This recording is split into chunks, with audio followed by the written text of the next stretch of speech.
is back from Japan to an angry Harper. Irene's forgetfulness kicks up a gear. Cohen gets reply to his letters, but it's not the news he'd hoped for, and Remi makes a huge mistake.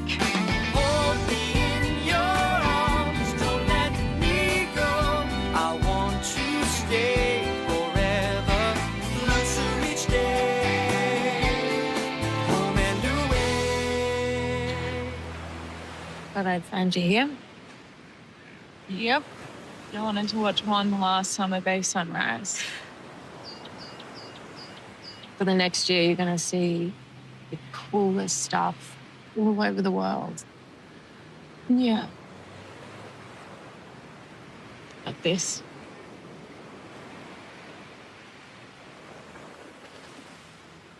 This is special.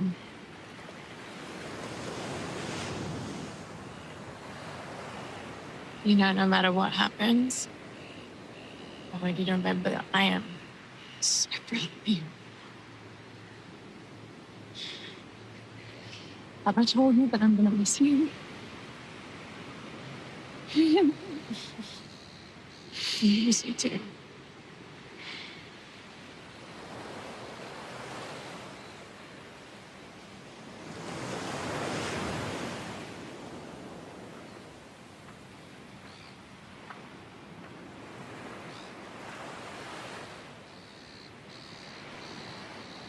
In the morning, when I rise,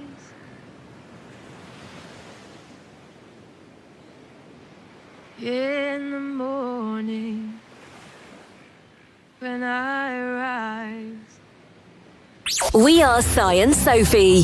This is Coastal News, a home and away podcast, your weekly episode companion podcast for your favourite Aussie soap.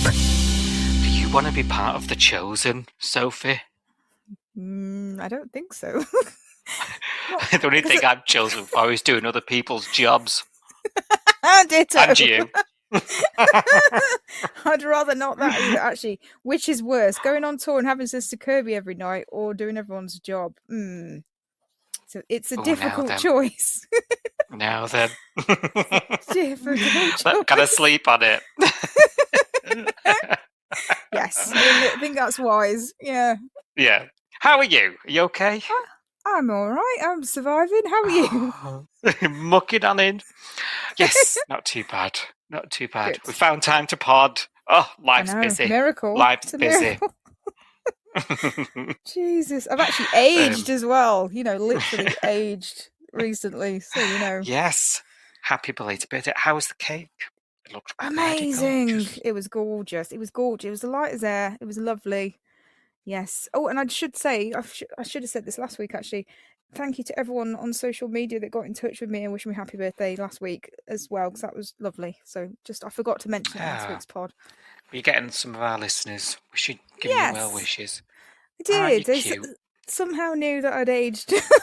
So I got some lovely messages. So thank you. And it was Julie tweet along Julie's birthday at the weekend. So happy belated birthday to Julie. Happy birthday, Julie. Yeah. Okay. Lovely. Let us know if the old window cleaner got your gift. He does like to turn up during the tweet along. I think we need to have a word. Said that. In fact, play this podcast to him, then here's the telling off. Yeah. Don't come round between 6:30 and 7. There was one night I was on the tweets and he turned up and I said he must watch his in the morning on the My5 app. Yes. He must already have it in the bag. Oh, cheeky. Yeah. No tweet along for how's you. home and away been? It was pretty good this week, actually. Just in terms of, you know, lots of different things going on. I didn't get bored at any point. I didn't really get angry at any point, which is unusual. Oh, that's a win. Yeah.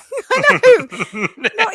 not even with the Tane and Harper stuff. I didn't find myself seething as much as I normally do. I was well into that this week. I think it's because they were screaming at each other.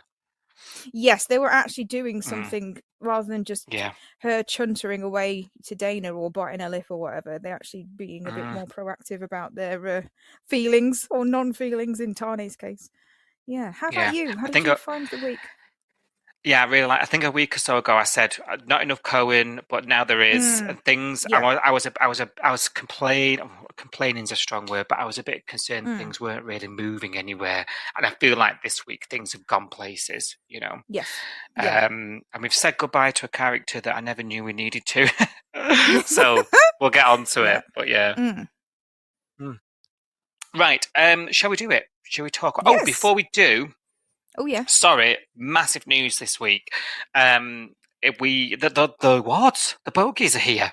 Well, hello. The bogies. The bogies. Yeah. Last week was the prestigious Logies, but that's nothing. That is nothing. I mean, well done to Lynn, silver and Congrats, gold, Lynn. whatever it means. And Whatever she that looked means. bloody fabulous. Yeah. Oh, she looked so She good. looked and amazing. I loved her dress. Oh, it was gorgeous. I mean, that was like, I'm going to win this, and I'm taking it home. That dress, wasn't it? She was the gold Logie, wasn't she? Let's face it. She looked amazing. Oh, I did have a little tear at her speeches as well, I'll be honest.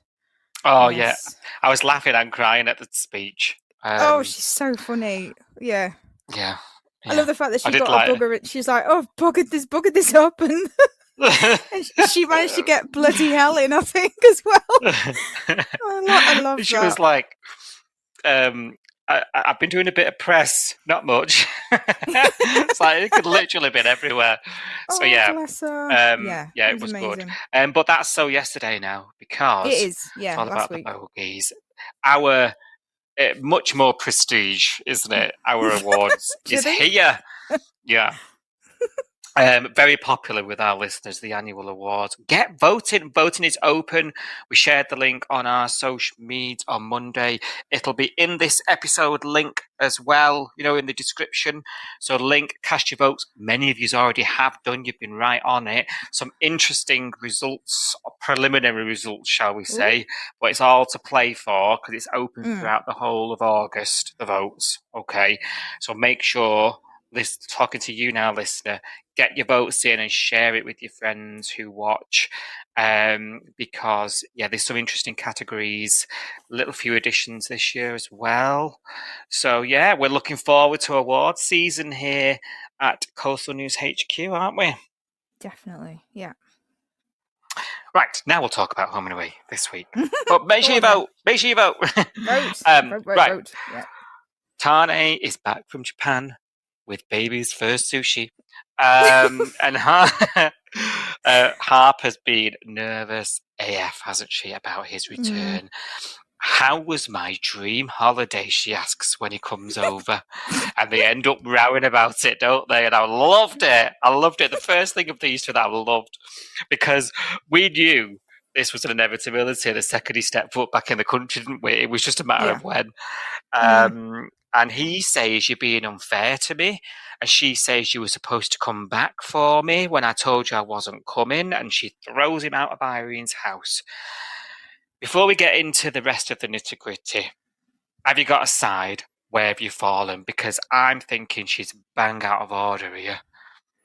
Yes. I mean, in terms of him going to Japan and leaving her behind, I'm on his side. Definitely. I think he did the right thing. I think he would have given her the wrong impression yet again if he'd come running back to the bay. We know when she said, I'm not coming, and she expected him to come running home, didn't she? If he had come running home at that point, there was potential there for her to get the wrong end of the stick again because he'd rather be with her than go to Japan, which she pretty much said this week, like, you couldn't have made it more clear. You left the country, so, you don't have any feelings for me. Give it up. Yeah. Yes. So in terms of that, I'm definitely on her side. On his side, sorry. He should definitely have gone to Japan. I'm glad he did. It was nice to have a screen break from them for the viewers. From them arguing. So what about you? Whose side are you on? Yeah, I felt Harper really, once again, I must say, hasn't shown herself in very good light here. I don't think she has a right to say someone who's been quite clear with her that he doesn't feel anything and he's been quite clear with his boundaries. That was the whole Yeah. point of the holiday. When she asked him to still go on the holiday, he was making it very clear that this was we were going platonically, as a family. Whatever this family is we've got, but like that's it. And she agreed to those terms, and you turned on him at the very last second. I am with him, and I think she's out of order, expecting him to come running back. And I think maybe there was a piece of her that thought, deep down, by doing this, it would make him realise.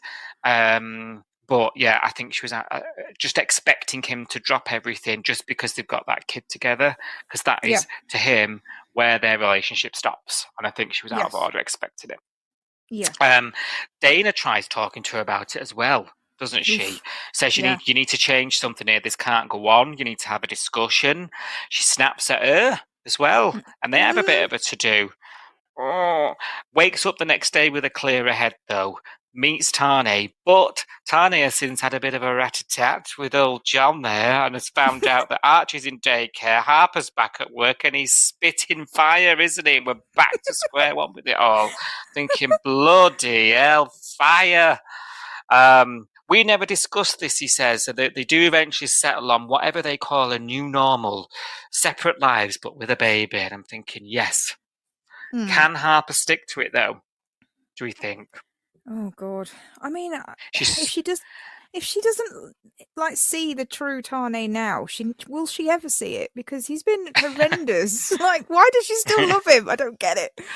Yeah, I don't get it. But I'm hoping that finally the penny might have dropped. See, I'm hearing your voice all the time. Oh God, I'm sorry. She wants the man and not the baby. She's got the baby, but not the man. And eventually, whatever their relationship is that they agree on, she's going to resent him. Especially if he starts dating again, of which there's been little tinkle-tail signs, hasn't there? Do you know what I mean? I think that will be the next argument, won't it? Yeah. I mean, I don't know what it'll take for her to get over him. Oh God, yeah, he will. Like, she'll use him. Like, you can't see Archie. She can't see Archie. Whoever he's dating, she can't see him. Yeah. I'm his mom. Blah blah blah. That'll be the next thing. I mean, what will it take for her to fall out of love with him? Because I don't see why she is anymore. So what does he have to do to her to make her? I don't know. Yeah. I mean, if I knew the answer to that question, blimey. Yeah. For some reason, he's got this spell on her, hasn't he?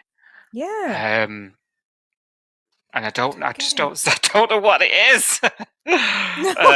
Other than the shoulders, I don't know.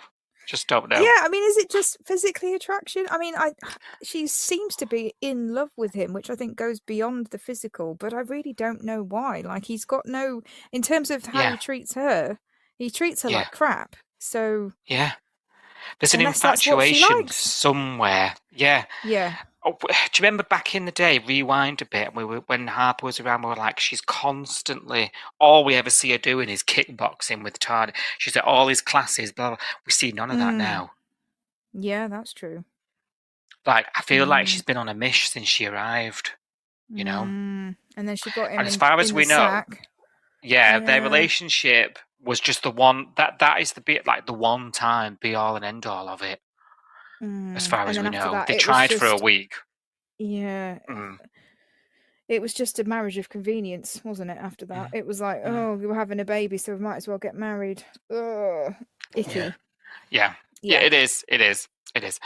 Let's see where we go with that then. Next argument, we predict to be a third-party female by the name of Joan, no doubt.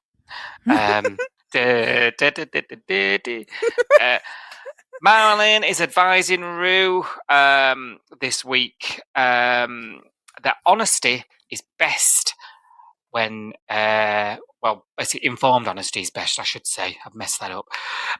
Rue suggests writing a letter pertaining to Cohen's mum, and Marilyn's like, whoa, just post the letter, doll. And we're like, yeah, been screaming it at the TV for I don't know how long now. Post the damn letter. Do you know what? I have enjoyed Rue this week. Joy might be strong, but like I feel like she's open to advice now. Like she's listening to people around her. She's decided to post a letter. She's actually engaging with the police. She's engaging with Sarge David and saying, "Look." She's saying things I think a foster parent, I would expect a foster parent to say, like, what if her mum changes her mind? I need to help that. I need to aid that. I need to make sure that she's aware that her son is longing for her. And I feel like the advice she's giving Cohen is better as well. You know, she's not just lying to him. I'm glad he didn't find the letter in the top drawer like we thought he would, because that would have been a disaster for her. I feel like she's dodged a bullet, but she's actually started to learn a few things along the way. Do you feel the same? Or I'm asking with trepidation. Go on. Yeah, no, I do. I do feel the same, actually. And I think it's more bearable this time because her and Marilyn at the moment are on the same page. Like you say, like Marilyn's there to support her. Marilyn's been great, actually. Maz is such a good friend. Rue doesn't really deserve her, to be honest, but, you know, she is such a good friend. Crucially, Rue's listening this time. Exactly, yeah. And they're on the same page. So she's not saying, oh, Marilyn, butt out, I know best, and not, you know, he's my foster kid. She's actually listening to him. Marilyn's advice has been what we've been screaming at the TV, so that's quite helpful. Because we feel like we've had our say, you know, don't we? Because she's saying what we're all thinking, like, post the letter, don't be daft. Let his mum decide, you know, and let's see what happens after that. We might not need to tell him, but then if we do, we'll cross that bridge, etc. So I think the whole Rue thing this time has been made more palatable by the fact that, like you say, she is capable now. She may have learned that she's not a one-woman island and she has to have other people to support her, and she has to bounce ideas off people and accept when she gets it wrong. And, you know, when someone offers a better opinion or, you know, a piece of advice, she's got to take it. So far, I think she's not brilliant. She's not doing a brilliant job, but she's finding her feet. And I think she's doing better than she did last time at the moment. Yeah. Yeah. I think if we see growth in her as well, I think we're more likely to accept her mistakes. I think, you know, there's a lot of parents out there that don't get it right every time. You know, I think we're all human, but I think we're going to be more sympathetic to when she does make a mistake if she's showing growth. And I think this week she showed it, and I was quite happy with her growth as a foster parent this week. I think you're right. There's a moment, isn't there, where it's like, let's not tell him still. I don't know how to tell him. She's putting it off, isn't she? And it's sort of decided that we'll try and find Grandma so she can tell him. But we learn quite quickly. Poor Grandma's deceased. I feel bad about this, Si, because, you know, when we did first look last week, don't say it. Don't. I'm sure you read out something, and I said, "Oh, Grandma's dead," and I absolutely whipped myself laughing because I thought, that's hilarious. Did. Yeah. And it's true. They've actually killed Grandma off screen, which is awful. Poor Cohen. Yeah. And poor Grandma. Yeah. So, yeah. That was not good. Poor everyone involved. Yeah. It does mean, though, that with no other family that we're aware of, or traceable family, that Cohen's potentially stuck in the Bay here, and all he's got is Rue. Yeah. Yeah. There's going to be some sort of adoption conversation here at some point. What happens now? Does it go into the system? Is she temporary foster carer? She's not even like it's emergency placement, isn't it? Yeah, so he could end up going off to someone else, couldn't he? He might not be staying with Rue long term. No. Yeah. I don't know what they would do with him. Like, if they've got no one, like, yeah, if he's got no family anywhere else, he might as well stay with Rue. But I don't really know where we're. Does he go into a home? Does he, or because he's in a placement, do they speak to Rue and say, "Can he stay here until we find adoption parents?" Or this is I don't know how it works now, but like, I'm interested. You know, like, I've not gone through that care system, so I don't know how this works. So.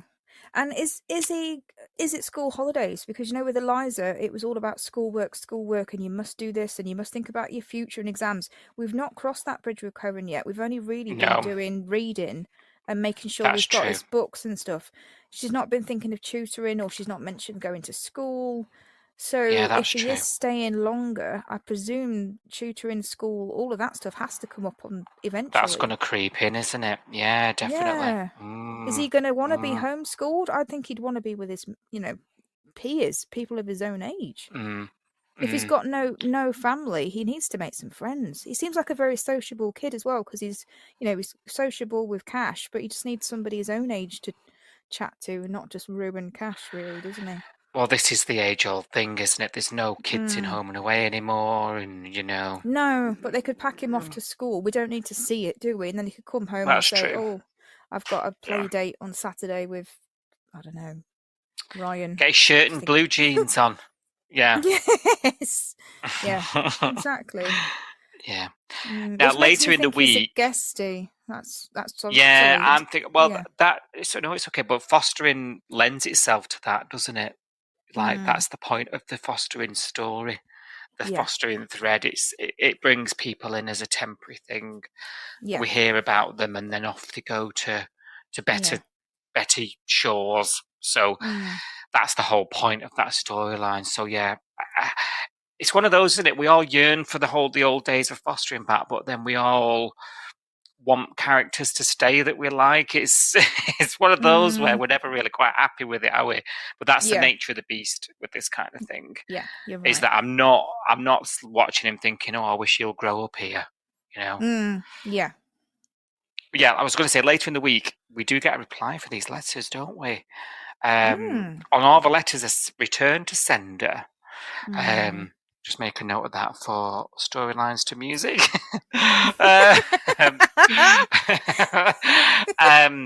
With a note from the warden of the prison saying she don't want anything to do with it. But she's actually formalised it. We hear this week, like it's gone through the court. It's done. She's done. She's relinquished. The letters are back. She doesn't want to hear from him, and Rue has to take him on a walk and talk. I think again.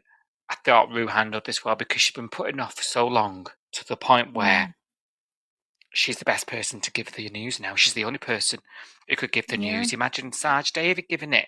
You know what I mean? Or Cash over a game of footy.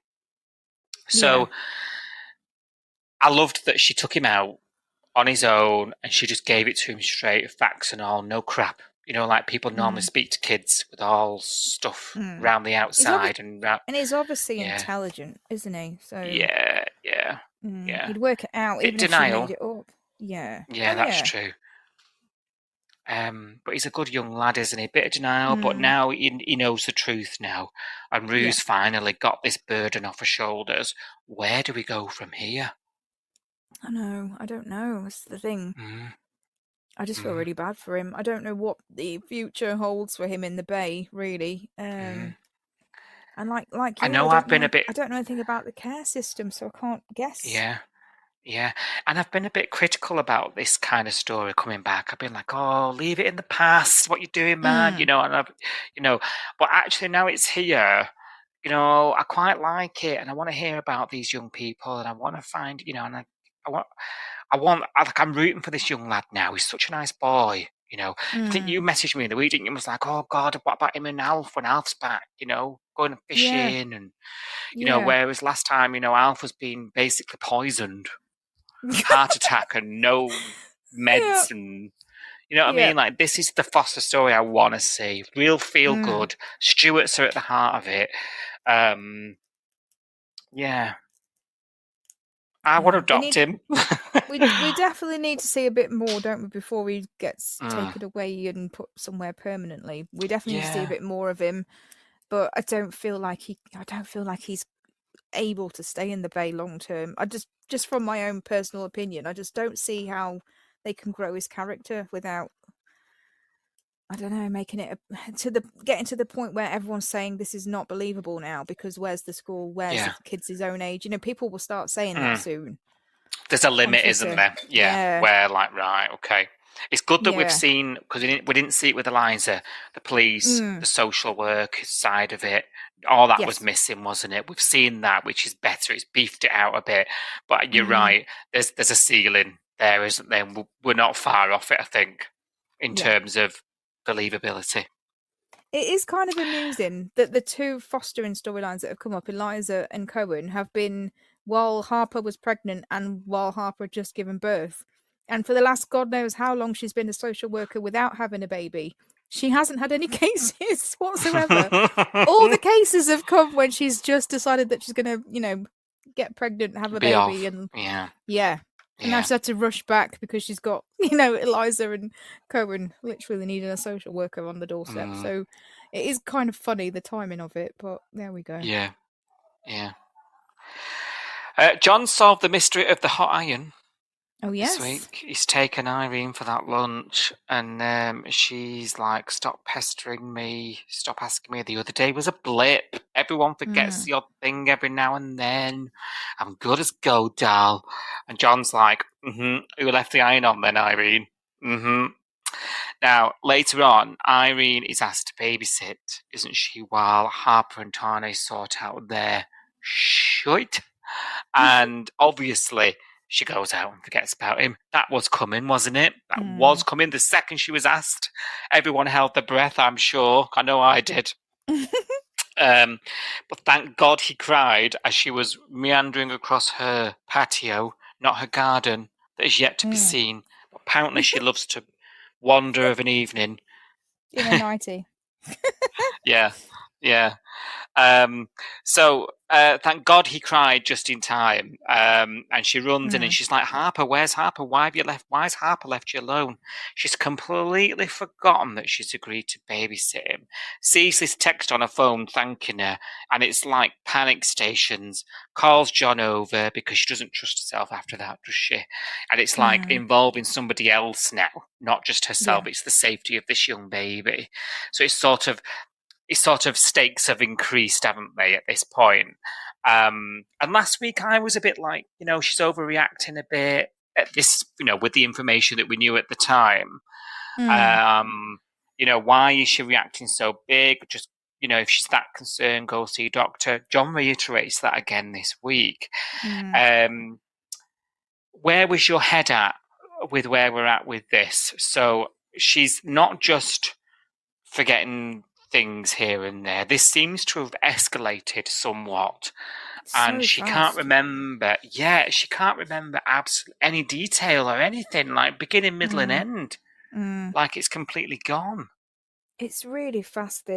I'm kind of surprised how quickly this has been escalated, because I guess with the iron thing, I was like, well, to be honest, we don't know who it was. We don't know whether it was Irene or Harper, because Irene doesn't remember, and Harper's got that much going on that it could have been her.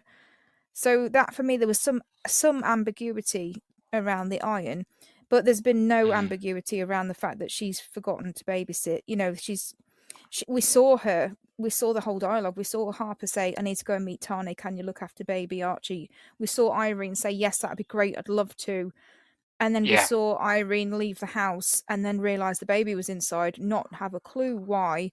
And then we saw her check her phone. There's no ambiguity there. So, yeah, it's definitely something wrong with Irene. But how is it escalated so fast from her missing a dinner with John to now, she's, like you say, she's missing huge chunks of information. Yeah. And in a short term as well. Like, it was that morning. It was only a couple of hours, not even that. Harper had only just arrived at Salt to meet Tane when Irene was going out the door. That's the way it played out on screen. So within an hour, within half an hour, Irene's forgotten that whole conversation that she had about babysitting. It's just like, oh God, I'm scared. And she doesn't even seem to be reminded. Like when she sees the message, she's not like, "Oh yeah, no, okay, I did agree to that." Like there's nothing there. There's no recall at all. It's like her short-term memories are just not sort of sticking, are they, at all? Which is really scary. Yeah, it is fast. And it's so fast, in fact, that I'm a bit like, really? Yeah. It's sort of taking me out of it a bit. Yeah. Maybe I'm being too critical. No, I don't know. I guess I don't know how these things happen in real life, but this feels really quick for us, because this 2 weeks ago we didn't see this coming at all, and now she's forgetting things within half an hour of doing or asking or being asked or whatever, and it's just, what's going to happen next? if it's escalated this fast, what's going to be next? Is she just going to forget who John is tomorrow? Well, And this is it. I think that's the thing that I find really scary, is that it's going that quickly. It's not predictable now. And also, like, seeing John this week, seeing how upset he is just watching it, and the fact that it's all on him, because she doesn't want to, up until this point, she didn't want to speak to anybody, agree to speak to anybody. She didn't want anyone involved. She wants to pretend everything was fine, go to work, not speak to the GP. It's all on John's shoulders. John's the one that's having to burden all of this stuff, and he knows that it could go seriously wrong if she's next time left with the baby, doesn't call John, leaves the baby alone, etc. And I don't know how John's going to cope with this. And I think that's the thing that I'm scared of, is watching John watching her and seeing him fall apart. I think that's going to kill me. Yeah, Johnny's already killing me a bit. Yeah. And he's gone protective, hasn't he? He has. There's going to come a point where Johnny's going to have to involve somebody else. Yes. Marilyn or Leah or somebody. I thought it was going to be Dana this week, because when he had that conversation where he dropped her back after dinner or whatever, and Dana was on the sofa, and Irene excused herself and went to bed, didn't she, and then left John and Dana in the living room. And he asked Dana, didn't he? Yeah, and I thought this would be really good, because Dana lives with Irene, but Dana's also a nurse, so she could look out for telltale signs of something wrong, but she's so engrossed in her own life that she's not even... And John didn't push it, did he? He just went, "Oh, is she all right?" And she went, "Yeah, she's fine." Just Harper. Well, Tane. he's got to keep his friend's confidence, hasn't he? It just made me sad. But it's the same as the drinking. Harper and Dana were oblivious when that was all going down. Yeah, that's and they true. live with her. Like, it's the same thing replaying, isn't it? Really, think about it. It's all on John's shoulders, though. I just feel really bad. Yeah. I do. But yeah, it's a very emotional story, particularly for us long-term fans. I've seen some comments online about people tuning back in for it, that perhaps have lapsed and not watched anymore. So it's definitely going to be a huge storyline, but it does seem a bit quick, is my first feelings. Yeah. It's making me doubt what I feel about it. Am I stopping myself getting invested too much at this moment because it's so fast? Like, I need a bit longer to process, writers. Let alone Irene. Yeah, and is it because this is not what we want for Irene as well? Well, we don't really want to accept it yet. That's true. Yeah, are we refusing to get on board? Good point. Right, Theo finds a buyer for the car. Cash buyer. Backpack full of it. So backpack full of it. And he's walking around with it. And Leah says, "Don't walk around with that kind of cash." And of course, he then goes and gets himself mugged. Right. Predictable. Signposts everywhere. Right. Out cold. That's that smack, wasn't it? Oh God, yeah. Is that the biggest internet auto trader scam going? Pay cash, follow you, and get it back. I've got the car and the cash back. I don't know. I have no idea. Did your mind go to River Boys? Because I know mine did. I didn't go to River Boys, but I definitely was sus of... Because, he was shouting about it, and Lacey was looking at the bag at the coffee cart, and she was like, "Oh, let me have a look at the money again." And there was that... the minute I got sus about the whole thing was the extra that had a line. Because normally when people come into the diner or go to the coffee cart, if we don't know who they are, they have this non-heard dialogue or pointing at a menu or whatever. They don't have a line, a speech or a piece of speech or whatever. This guy said he wanted a black tea, and I was like, right, he's got a line. Pay attention. Pay attention to this man. And I clocked what he was wearing. I was like, right, grey t-shirt and beigey coloured trousers or whatever, shorts. And the sort of Justin Timberlake 90s hair. I clocked it. And then obviously when Theo was getting attacked, I paused the attack and I was like, it's the same guy, he's wearing the same outfit from the coffee car. So I knew Nothing it was gets something to do with him. him. It's Car Lover 22. Yes. Or Car Lover's mate or whatever, I don't know. But yeah, it was definitely that guy from the coffee cart. I've been singing Taylor Swift for days. I don't know about you. I'm Car Lover 22. It goes. like it. Maybe that was the original lyric and she changed it. Yeah. Yes. So we knew from the off there were dodgy extras around. Yes. Soph's all over it.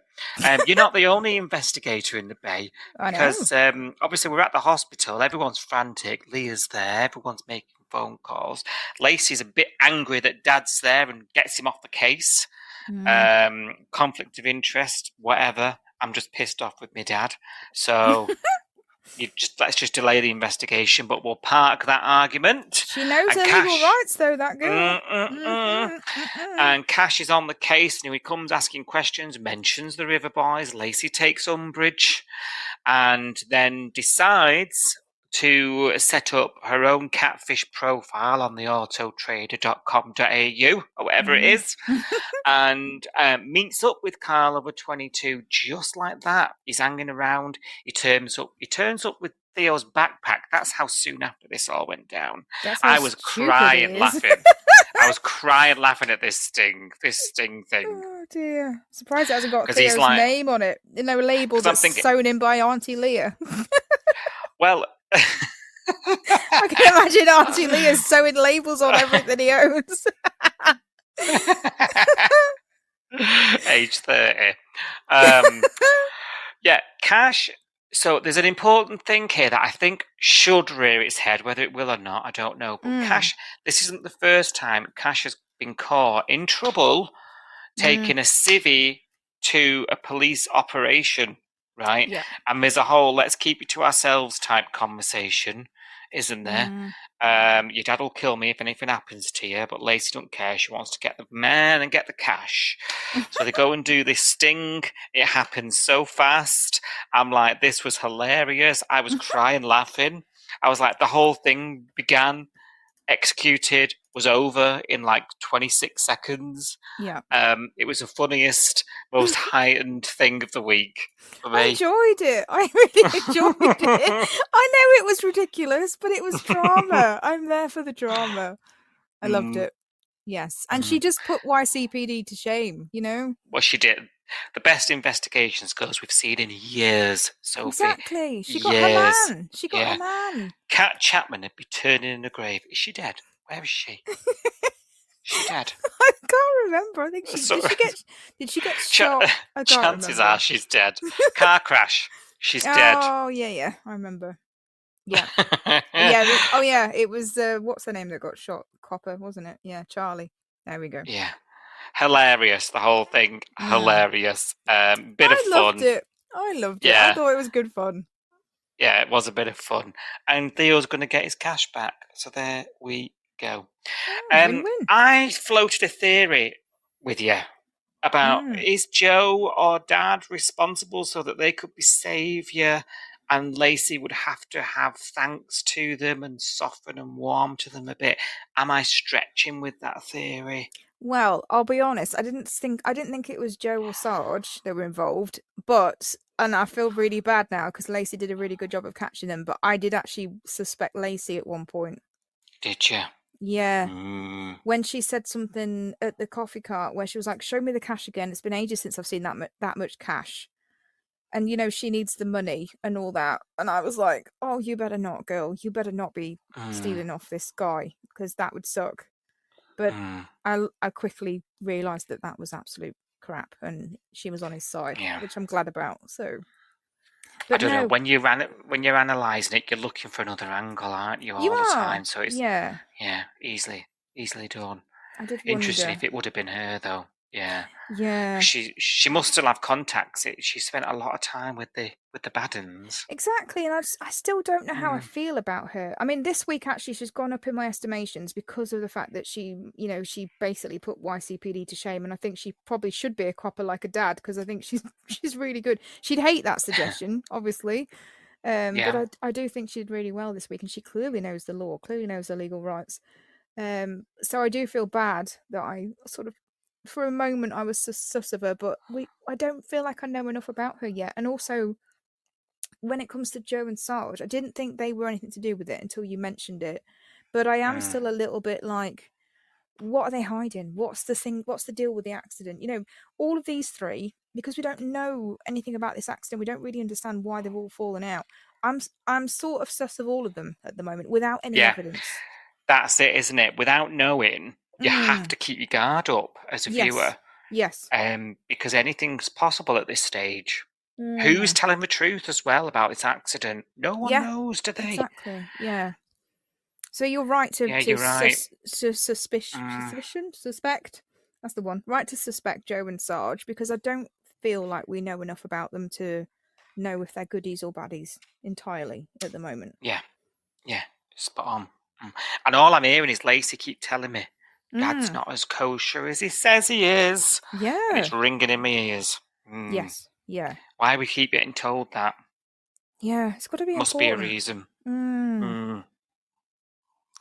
Right, somebody else who's not as good as he says he is Remi this week. Let's do this. So he's enjoying making Avalon's album.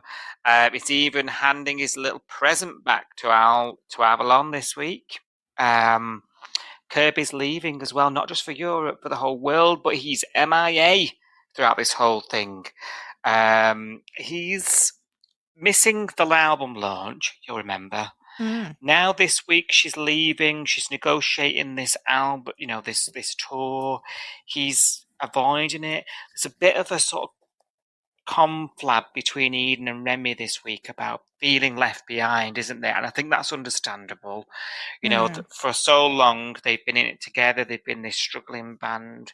They sort of nearly made it. All came crashing down, and out of all of them, Kirby seems to be hitting it big. Or bigger, she's getting out there in the world, touring the world, which is something they dreamed of. Whether we all think it's a load of tosh or cringe or whatever, she's got a little taste here, whether it lasts 5 minutes or 5 years, of what they all dreamed of together. So I got that, and I actually felt for them in that situation. But we know that Remi's been on the old powder, hasn't he, with Avalon? He's had his warnings off Sonny last week. Was told to leave it alone. He promised he would. Yeah. Now this week, Kirby's leaving, as we say, not before one last sunrise in Summer Bay, and a bit of a dance and sing song with Eden. Everyone's really upset about Kirby leaving. It's been a real drawn-out thing, hasn't it? Which seems to have taken me by surprise, because I'm like, Kirby has done absolutely nothing in the years she's been here. She's lived in her own little bubble. It was her and Theo. She's been segregated, really, from a lot of the Bay. She's been kept to the band, and not a lot great else. Is it just me? No, I think you're right. I think she is very underwritten as Kirby, and when she is written, it's very predictable. It's about the band and about her solo career. She's only really, apart from Lyric, the only people she's integrated with are, like you say, Theo, her ex-boyfriend, who was in Lyric anyway, and then Rose, who's gone, and then to an extent Bree, but then Bree's just always at the hospital, and when she's not at the hospital, she's going to bed. So she doesn't really do very much either. So it's been difficult with Kirby. She's actually had more screen time for her leaving story than she's had for absolutely ages. It feels that way, doesn't it? It does. Yeah. It's weird. I'd have preferred Rose to have had an exit like this. That's true. Hers was a bit more Swap the low-key. exits. Yeah. I mean, half the Bay turned out to clap her off in that pink car. What's going on? It is, yeah. From a viewer's point of view, it feels really strange. But then also, I step back, and I can understand Eden and Remi's point of view. They're a little bit jealous. Let's be honest. They've got a little bit of FOMO. They're not just saying goodbye to their friend. They're saying goodbye to the dreams that they thought that they might have one day, because she's gone off and done it instead. And I think that's why Remi's not there, because he can't face it, essentially. He can't face the fact that she's going off and doing something that he would love to do. And also that's his really good friend, and he doesn't want to say goodbye and all that stuff. I get it. So I don't know. But I also feel like, in a way, Kirby does deserve this send-off, because even though she's been very low-key in terms of like storyline, screen time, etc., she's actually worked really hard. when they came to the base, she was the only one that was willing to get a job to start with. She was the only one paying the rent. She was the one driving the band forward. She was the one that got offered the solo deal and then turned it down to go back to Lyric, which then didn't happen because Theo was on drugs. And then she's the one that's sort of driven herself forward again, picked herself up and dusted herself off and gone for her solo deal.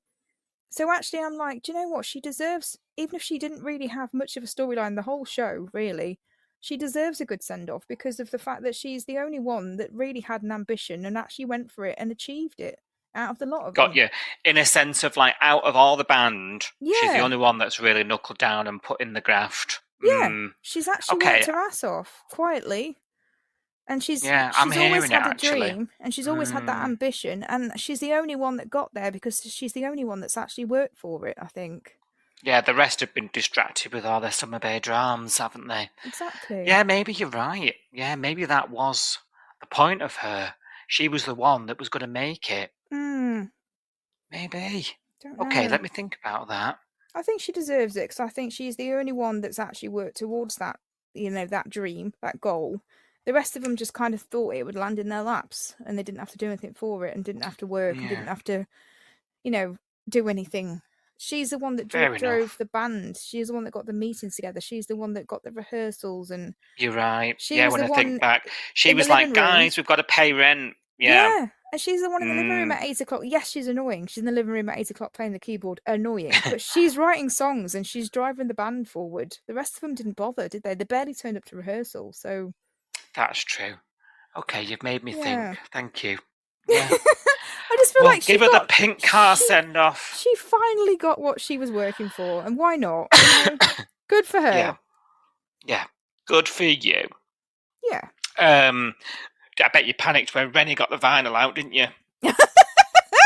I was crying laughing when Remi got the vinyl out, remembering all the times we talked about it. I thought, don't you dare play it. I tell you what, I did not enjoy their new rendition of Explosions in My Brain or whatever that song was. Oh my god, that was like two cats being strangled. Did not enjoy that scene at all. But yeah. I don't remember that song. It was the first song they played. I think it was on Flick's front lawn, when they first arrived. And they were friends of Flick and they just kind of turned up and took over her house, didn't they? And they did a like impromptu gig on her front lawn. And Memorable song though. I think that was the song, but it sounded terrible on the day that I know they'd had a drink and whatever, but I was like, if the Chosen were there, listen to this, they would be ripping up her contract and telling her to bog off. Be the Unchosen. Definitely. Definitely. Now things take a turn because she's ridden off into the sunset. She's gone to travel the world and live a dream. Poor Sonny is sent once again to find out where the hell Remi's got to. And Bree's frantic. She's calling hospitals. She's thinking she's picking his guts up off the side of the Abbey Creek Road. And Sonny is sent to the Bracken House, the Babylon House, and finds him there. He's been at that party. He went back to that party he turned down. He went back to during a moment of forlorn, didn't he? Through sort of realizing that his career might be over. This might be as good as it gets, sort of thing.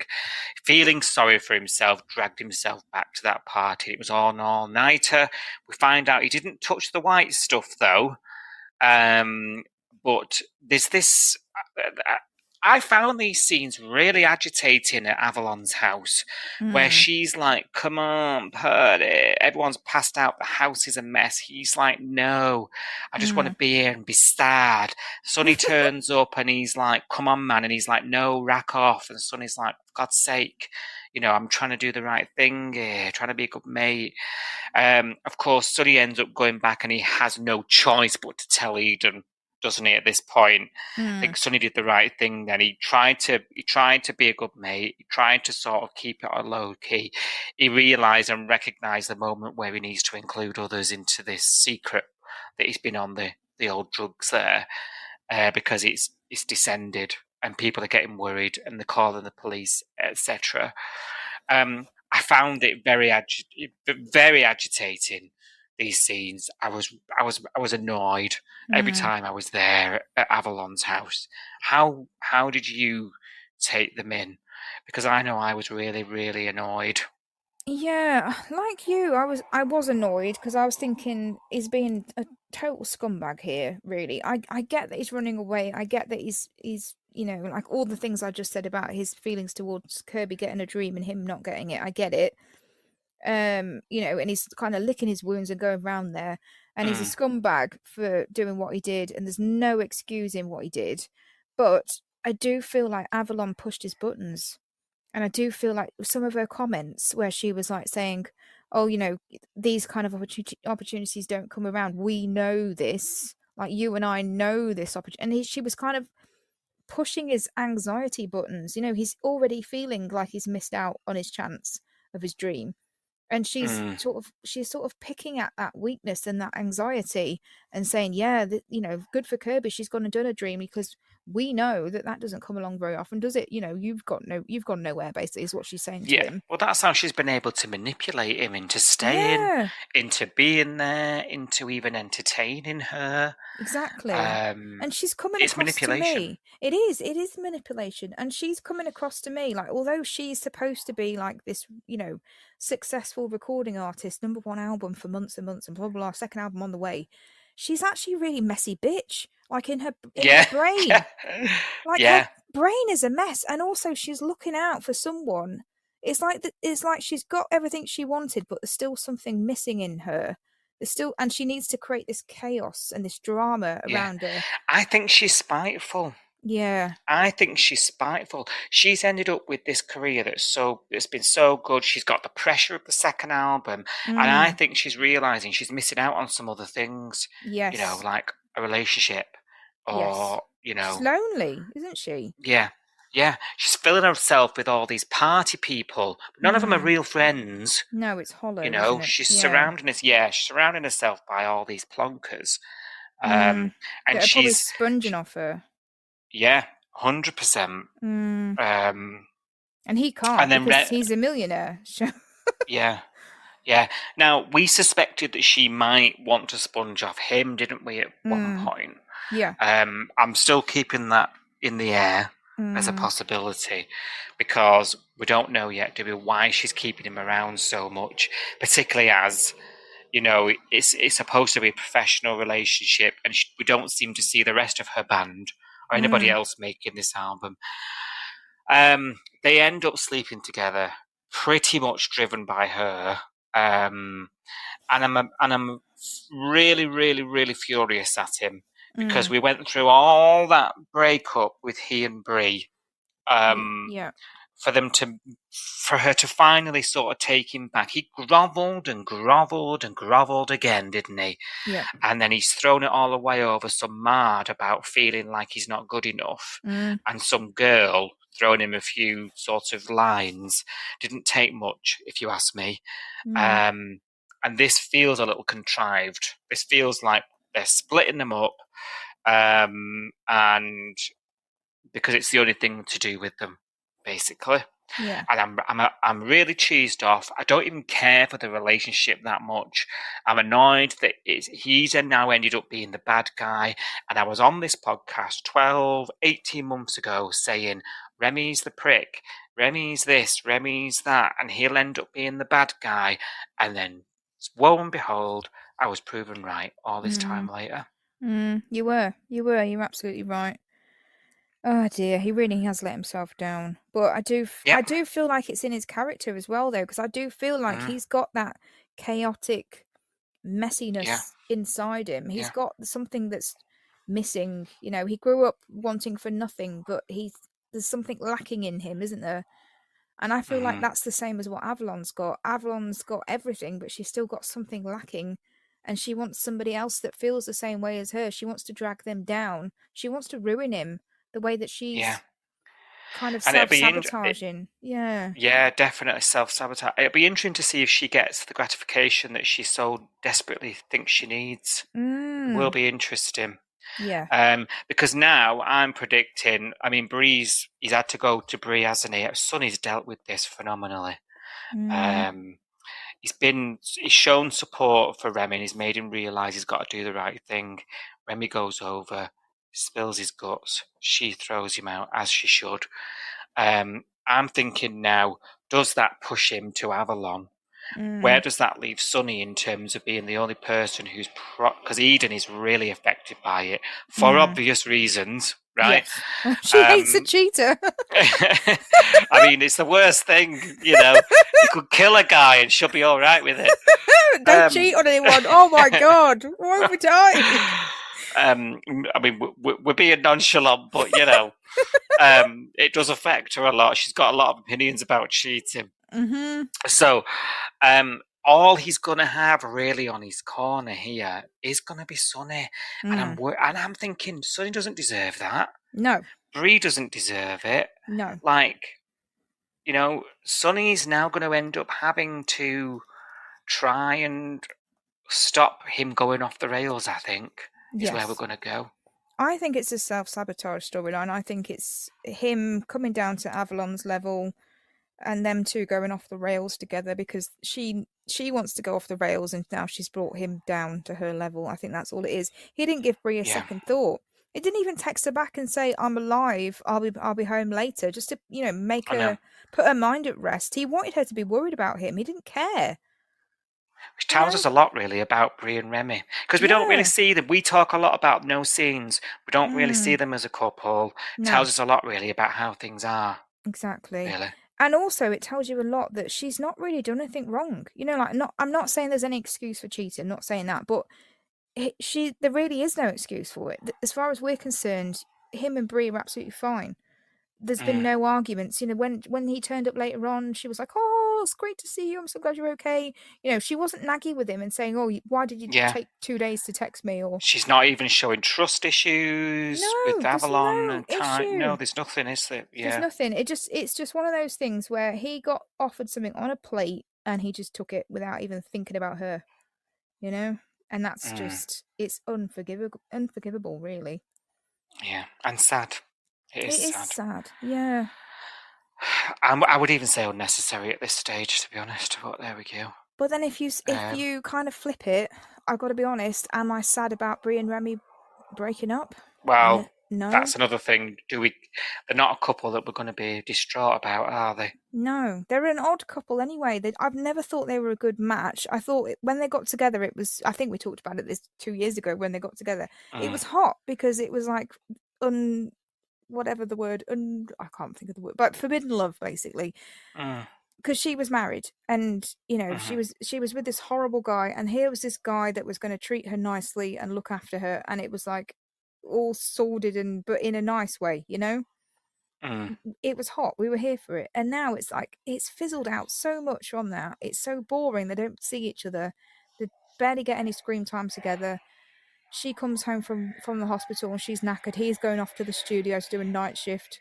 You know what I mean? Like, there's just been nothing. Yeah. So to see them split up is not horrendous, is it? Really? Yeah, that's true. I don't. Yeah. It's horrible for Bree because she's going to be heartbroken, especially after the last kind of. Yeah. Yeah, but we won't be losing sleep, basically. No, I don't think so. No. Are you thinking the same thing? Like, if these two don't get back together, then so what? Yeah. Yeah. And my thought is the only thing they know what to do with them is to break them up.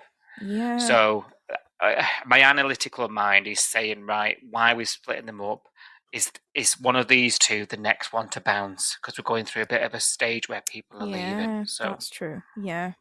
That's where I've gone with it. It frees them up, doesn't it? For either one of them to go and do something else. Yeah.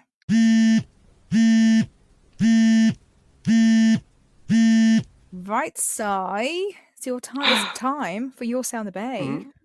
Say. Your time. Not your say. Not your say. Your say on the bay is everybody else's say on the bay, but you are allowed to contribute as well, obviously, because I'm going to read out some comments for you to mull over and react. Thank you. You are kind. I know, right?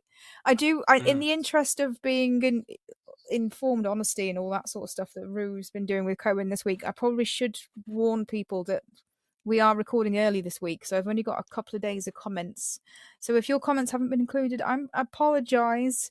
It's just because we've recorded early. It's nothing to do with the quality of your tweets or anything else. As always, we love to read them, so just keep them coming. Yeah. And all complaints to viewer inquiries at channel5.com. Which we are not affiliated with. Yes, we are an independent podcast. But anyway. Right. Shall we get on with it? I've been digging through social medias. I've been reading comments. I've been looking at reactions. And I've selected a few to read out to you. But just before we do that, a quick reminder, we are on social medias. Look for us. We are Coastal News Podcast at Coastal News Pod, Facebook, Instagram, Threads, YouTube, Twitter, Blue Sky, everywhere. I can't think. We've even got a new channel on Instagram if you want to join the channel. Because we do tweet along live when we watch the show, 6:30 till 7, Monday to Friday. And we like to talk to people on X, Twitter, using the Home and Away UK hashtag. So you can join in there and jump on the discussion on the hashtag and talk to us about everything you think that's happening this week, what you think of it. But you can also do that on our Insta channel, which is brand new as of this week. So jump on there. 6:30 till 7 will be on there as well. So yeah, either one, whether you're on Instagram or Twitter, if you want to talk to us live while the episodes are airing, you can do that on either one now. If you don't do social medias and you can't join the tweet along for any reason, you can email us, and the email address is coastalnewspod@gmail.com. Now, because we are recording early this week, we are probably too early for emails, so we haven't had any this week. Apologies, anyone that has emailed us after Wednesday, we have not been able to include it in this week's podcast, but hopefully we'll be able to include it next week, so you never know. But yeah, send us an email. We love an email, don't we? We do. We do. Well, you do. You get the emails. You love them. I love an email. You do. You do. Don't like you do. I'll tell you what else we love. A rack off. Oh, yeah. and so does social medias. In fact, I don't know whether you've noticed, but lots of people commenting this week about the fact that Dana and Harper have been getting so many rack offs in the script lately. And everybody's they say it, don't they? Absolutely loving this, because obviously it harks back to that nostalgia that we have.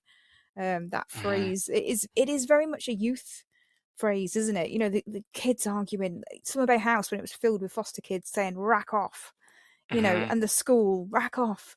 It harps us back to that kind of era, doesn't it? So lots of people on social media are glad that rack off is back. Emma Gravy Monster on Twitter says, "Was that another rack off? Who's writing this? I love them." So who's putting them in the script? Because we love you. And lots of similar comments on Facebook as well, including James, who said, "I'm glad they are still using the classic catchphrases like rack off." So yeah, keep them in the scripts because keep them coming. I asked a native Aussie who said there's a bit of a resurgence of the old rack off these days. Yeah, is it because of the Barbie movie? Possibly, yeah. She says it. Barbie says it in the Barbie movie. Yeah. Maybe that's it. Yeah, the young guns have adopted it again. And of course, there's a bit of a something here because, you know, the sisters, their surname is Matheson. Yeah. You know, you can join a few dots there that are a bit faint if you wanted to. Yeah, true. Bit of a nod. True. Yes. Yeah, could be that. So yeah, just keep it coming. We love all the classic lines. In fact, one of my keep on wrecking. One of my fears is that when Irene's gone, and she mentioned it in an interview this week, is all of her sayings. You know, all of her little the Irene phrases. Yeah. And she said in an interview this week, her favourite one to say is "God Save Ireland." And I think she might be the only one that says it. So someone else needs to take up that mantle when she leaves and say that phrase. So you can't have that off the show. It's a classic. Yeah, that's true. The Ireneisms might go with girly. God Save Ireland. We need them. We need them writing back into the script. So someone else needs to pick up the mantle from Irene. Just a little warning for you script writers, because we do love the classic catchphrases, as James says. Yeah. Okay, you and I converse constantly in Ireneisms. We do. Yeah. Listen to me, girly. Yeah. Yes, we do, definitely. Lacey, then let's talk about Lacey. Lacey has impressed social medias this week.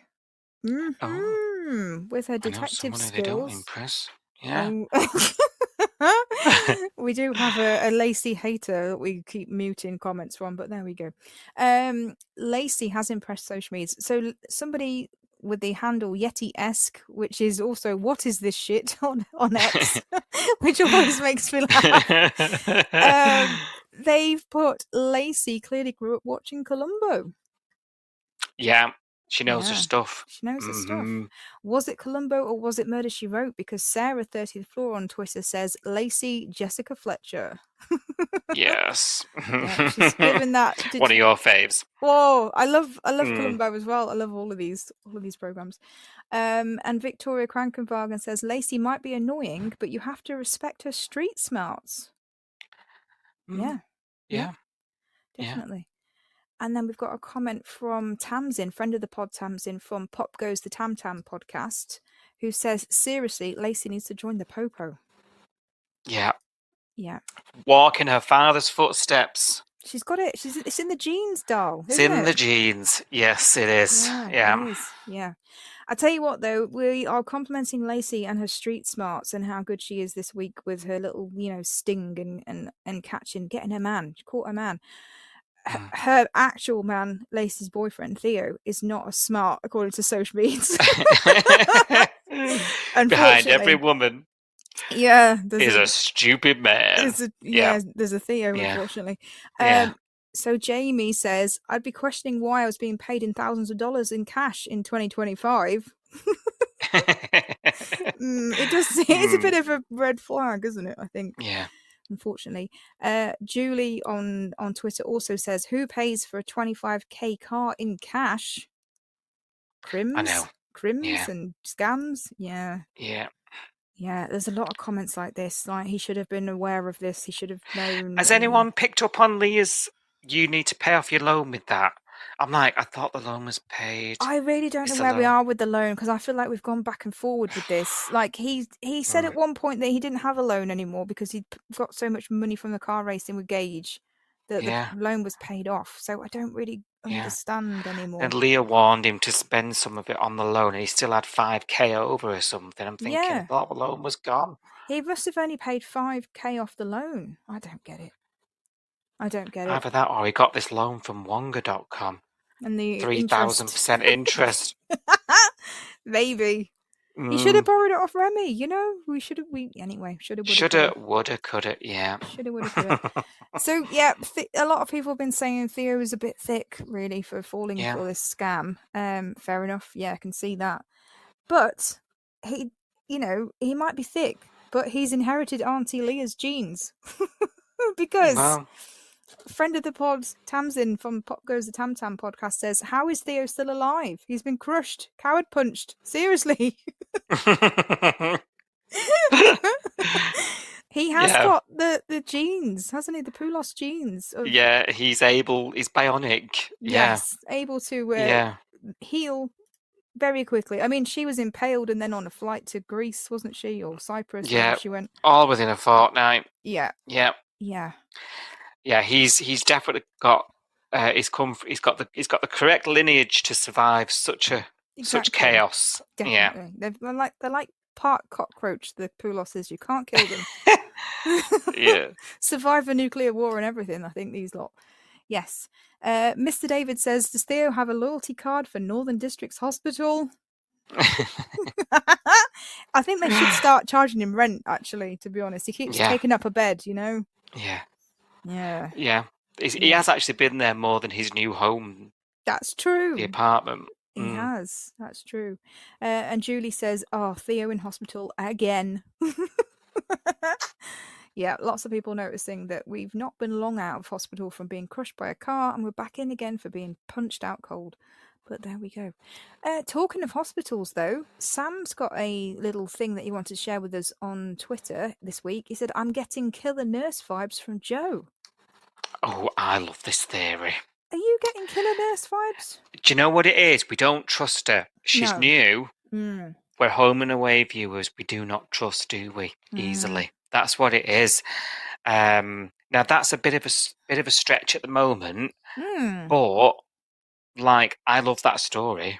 Yes. Like, what if she, nurse. is a bit of a wrong un? Yeah. We don't. There's this question mark over the mother and the car accident. Yeah. Is Lacey Is Lacey, telling the truth and falling on deaf ears? Does she see what we can't? Possibly. There's a lot of things to unpick here, and because we don't know, because we don't trust, I love that for her. It would It's an exciting story. would make it interesting. I mean, what we've seen of her so far at work this week hasn't been a great impression, has it, really? Because she's been yelling at her sister on the ward in front of people. I mean, we know that that's her sister, but the rest of the ward, patients, doctors, nurses, whatever, they don't know her from Adam, and they don't know who Lacey is in relation to her. No. She could just be a visitor, like Levi thought she was. Yeah. You know, and then she has to explain, actually, that's my annoying little sister. And then he was like, oh, do you know what? I get it. I have 2 of those. Yeah. So, and one of them holds a grudge like Billio, Yeah. Yeah.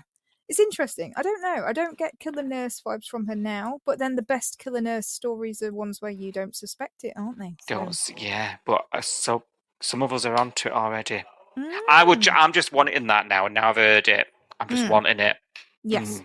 It would be good. It would be interesting. More interesting than just normal nurse, wouldn't it? Yeah. We've already got Dana. We've got a lot of characters we need to get rid of. We've got a lot of dead wood who aren't gone. Imagine if there was a whole mystery about why they're all perishing.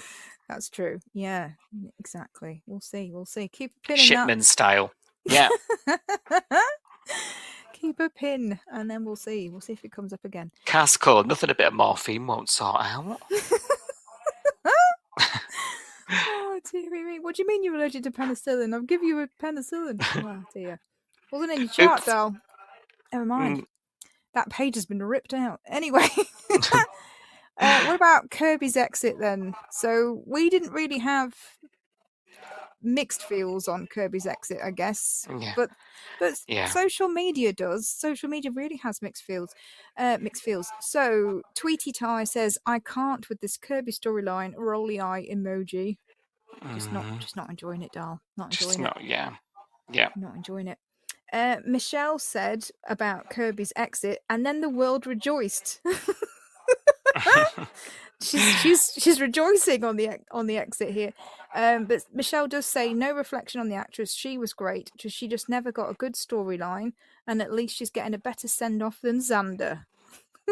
Well, yeah, can't disagree with that, can you? Like, Xander wishes he got this sent off. He went off in a car, but he had to drive himself, and then it was meant to be like for a fortnight, wasn't it, when he went? So I think he'd have suited the pink car. Oh yeah, he could rock the pink car for sure, definitely. With his little shaker. What was little doing his cocktail? Little, cocktails. Could have been doing that as he drove off into the sunset. Yeah, could have been doing a tequila sunrise. There we go. On the road. Yeah, there we go. But Nina on X is actually more upset about Kirby's departure. So Nina says, no, not Kirby, and then lots of sad faces. I'm going to have to buy more tissues. And then I think you asked Nina, like, oh, did she make an impression on you then? And Nina said, Kirby and Lyric have been fantastic addition to the Bay. Loved all the scenes in Salt when they were playing, but Kirby and Eden's friendship was one of the best. Well done, writers. That's refreshing, isn't it? Yeah. To hear that, because a lot of us are on the other side. But it does remind you that, storylines aren't for everyone. We all have a different take on things. And to hear that someone has really enjoyed it and is sad to see that character go is sort of reminds me that I'm not the only person in the world. Exactly. Yeah. And that's what this whole Your Sound the Bay segment is about, isn't it? It's not just our opinions, it's everybody and getting different sides of the coin and that kind of thing. So it's fascinating. I'm glad people are sharing their thoughts about this with us as well, because I like to hear the different, contrasting opinions. Especially because you and I are quite similar. It's not, this is a way of us hearing another side of stuff, and it's great. Yeah, definitely. Yeah. Someone else on Twitter isn't very happy about Kirby leaving, and that's Sarah, 30th Floor. So Sarah says, gutted Kirby's leaving. Can she take Remi with her? I mean, she'll need the Hot Whiz producer who's catapulted her to fame, although then he'll have to continue to take drugs, ... So Sarah with her deadlines. Yeah. I don't think she cares about Remi leaving. I think she kind of wants him to go. But she's gutted about Kirby going. So yeah, interesting. Well, Friend of the luckily, Justin's Oh. not going. So yes, needs a band better manager manager. Justin. Yeah, If he you were can't worried do about it. Justin as well. You can't phone it in. You can't phone it in, you doll. You have to be there. You have to be on the ground. Yes, it's all right. He's lined her up a couple of good options. She'll be fine. She'll be fine. Yeah. So friend of the pod, Tamsin from Pop Goes the Tam Tam podcast, has given her thoughts on Kirby's storyline, exit storyline. She says Kirby's storylines have mostly been co-opted by other characters. Leah, I'm looking at you. But it will be sad and somewhat unbelievable to see her go. She has potential which the writers failed to capitalize on. Yeah. I think, missed opportunity is probably a good summary of Kirby, isn't it? Yeah, it is a shame. A lot of people seem to get the front and centre storylines while she's just a wrote keyboardist. songs. Yeah. A bit sad. Yeah. It is. It's a double-edged sword, this exit, because it's a bit like there could have been so much more, but also it's a bit like, can we move on to someone else who's going to be a bit more interesting? I mean, that's quite a frank thing to say. Yes. But that's where I'm at. I had these feelings about Rose's exit. I felt like she was really undervalued, underwritten. And I actually felt, I don't feel that sad about Kirby leaving, and obviously people do. And the reasons why they're saying that they're sad are the reasons why I thought Rose's exit was a bit of a letdown. Yeah. It was like, she hadn't even done anything yet. So, and just when Rose got interesting, when she got her dad's storyline, and then that was like 2 episodes and gone again. So, yeah, I think it's the same kind of things mirrored in what people are saying about Kirby. I think you're right. Yeah, you're right, actually. Yeah, now you say it and you lay it out like that. She had potential, but we just didn't go there with Kirby for some reason. Yeah. Odd, isn't it? Tamsin also says that pairing her up with Theo, another character that is inconsistently written, was such a mistake. Yeah. Yeah, I'd agree with that. It cocooned her early doors into his storyline, which was separate from the rest of the band, and the other band members seemed to go out and and get stories. Yes, I'd agree with that. Yeah, I think you're right. Yeah, definitely. And talking about contrasting opinions on Kirby and lyric, etc., we've got Mr. David, first of all, who says good about Kirby leaving. I never want to see another guitar on this show ever again. History tells us you probably will do. You probably will, Mr. David. I know Mr. David's not been a fan. He's actually compared the show to Glee this week, which made me laugh. Said it's not Glee. Why do we have to sing every 5 minutes? In fact, I'll be interested to see, because we're recording this before the Kirby Eden sunset or sunrise. Is it sunset or sunrise? I can't remember that whole scene. Yeah. So I'm interested to see what Mr. David thinks of that, actually, because we haven't seen that play out for these guys yet. Watch this space.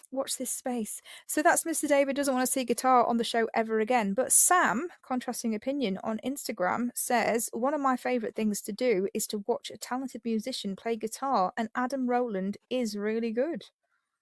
Oh, there we go. And I think I'm closer to Sam on the opinions. I'll be honest. Yeah, well, you appreciate a good musician. Yeah, and I do I loved the bit in the studio when Remi was playing guitar and Avalon was watching in the background, and I was like, this is fun. Yeah. Not for everybody, I get it, but I did quite enjoy that. And I think Sam does too. Sam also says that he's pleased that Remi gave back the marching powder because him losing his money to drugs is so easy and obvious. Yeah, it's kind of cliche, isn't it? I worry it's temporary. Do you think? But especially now his girlfriend's kicked him out. Oh yeah, and he's messed up, and he's in self-sabotage, as we said. Yeah, we don't know what he's going to do. He could go with his tail between his legs back to Avalon's house, couldn't he? Yep. Because he's not going to go home and see Eden, is he? I've made a mess. Give me something to make me forget. No, Eden. He's not going to go home and see Eden, is he? No. Yeah, she's ready to beat him with the rolling pin. Oh dear. Yeah. Okay. So put a pin in that, Sam, because you might be back on the Yeah. marching powder next week. Yeah. Yeah. Yeah, definitely. I've just got a few tweets about Cohen. Not many this week. 'Cause like I say, we're recording early, so keep the comments coming in. We might be able to read some out next week. Victoria Krankenwagen says, I just don't see why Rue couldn't just post the letter. Then, whatever the outcome, she can support Cohen with honesty. So this is before we knew that she posted it, and obviously the letters had come back. Yeah. But Yeah. it echoes what we were saying on the main pod, isn't it? About, why don't you just bloody post them, like Marilyn said? Yeah. I don't Yeah. know, how did it take us so long to get there? Bloody Yeah, hell. it was a bit painful to watch this, I'll be honest. Get there quicker, Rue, get there quicker. Mr. David says, my heart goes out to little Cohen. I know. Especially calling him little Cohen, it makes me feel like I know. sad for the poor little guy. I know. Jamie says, giving Cohen bad news is like kicking a puppy. It's about his grandma, I think that was. Yeah. Yeah. Oh, Oh, God. it is sad. Jamie also says, I'll say it again. I want Rue and David together and for them to adopt Cohen and for him to get no more bad news ever again. I don't hate it. Don't hate it. Rue and No. David in Summer Bay House together? Well, a couple of weeks back, there were comments on your say, wasn't there, about that, and about a bit of a flirty flirt. Yeah. And I think it might be. I think Rue needs a fella. And it'll be, I don't know whether. I don't know about Sarge yet, though. No, not sure. I don't know. There's a lot of things I don't know about, which makes me nervous. So. You were saying back, if you remember, cast your mind back. If he's a wrong good, I don't mind Rue giving it a go. Yeah, just don't want Marilyn anywhere near her. Yeah, just not Maz. Yeah. Yeah, yes. So. But then Maz can move into the beach house, and then Rue and David could shack up with Cohen. Yeah. Mm-hmm. Yeah. It's out there. It's a possibility. Who knows? Manifest it. Manifest it. Talking to David, do you think Sarge needs a holiday? Holiday? A holiday. So Sarah, 30th floor, tweeted this week, Sarge seems overwhelmed with every sentence he speaks. And I thought about this and I was like, he does always seem exhausted. Like he's running on caffeine and no sleep. He's got everything's sentence hard like, work. Yeah, it's an effort to. He doesn't seem to open his mouth that much to make a sentence happen. It's just like, yeah, Cohen's grandma's dead, and no, I'll go and talk to him. Like he does seem quite overwhelmed and tired a lot of the time. I think it is the way that he's been played. I think it's meant to be like that. Till I said, yeah, he does seem exhausted, and Sarah said it's like his batteries are powering down. That did make me laugh. I do see it. I didn't really think about it till Sarah mentioned it, but now I'll I look can't for stop it now. noticing it. Yeah. I will look for it. Poor guy's knackered. He's come to the bay and he's had everything thrown at him. He didn't even know his daughter was there, and she's kicking off. We've got Joe. We've got the Tane thing. We've got Cash being a rogue, possibly bent copper in his eyes. And now we've got Cohen. The guy needs a holiday. Never mind a new job. He's knackered. Week in Bali. Yeah. That would be nice, wouldn't it? Yeah, can we get on that plane? Yeah. Can we go with him? Yeah.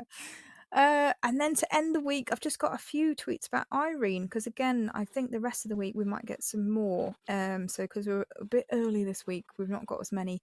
But we've got Sarah from 30th floor. So, oh crikey, it's not even like Irene has a memory blip. She's completely oblivious to conversations. Yeah, that's how we feel, isn't it? Yeah, definitely. We said it on the main bit, didn't we? It seems a little bit extreme. Yeah, a little bit. Jamie said, lucky the baby cried there. Eek. Yeah. Just in the nick of time. In the nick. And then to end the week, we've got Emma. Emma says, Gravy Monster, I am slightly annoyed by how fast and furiously this is unfolding, but this is so planned. I genuinely wish they had done this really creepingly over a year or so. Yeah, it's too fast, doll. Too fast. It is a bit fast. Home and away is fast. And sometimes you have to suspend a bit of it, don't you? But yeah, something as important as this. And as frightening to us, let's face it, we're all frightened here. Yeah. It's taking us the audience aren't going with it. We said it ourselves. I'm in a bit of denial at the minute. You know, like, I'm not going with the story. I'm catching up with it. And I don't know. I can't see myself catching up with Irene's pace yet. I just don't see it. I don't know. It is fast. It's really fast. I think a slow burn would be the way I would do it as well. This feels a bit full on. Are you feeling like that? I do feel like it's really fast, but then also we know how quickly she's going as well, so we know it's going to escalate even more. So I'm just not ready. No. But would we ever be? I was going, Yeah. if it was a year, would we be ready? I don't know. Yeah. Or by the end of it, we'll be like, fucking go already. They can't win with us, can they? We're gonna have an opinion whatever happens. So yeah, definitely. Well, it'll be interesting to see what people think next week. So keep your comments coming in, because without your comments, without your input, there would be no Your Say on the Bay. So thank you very much, everyone that got involved this week. Please take the time to like, subscribe, and review Coastal News wherever you source your podcasts, and ensure you never miss an episode.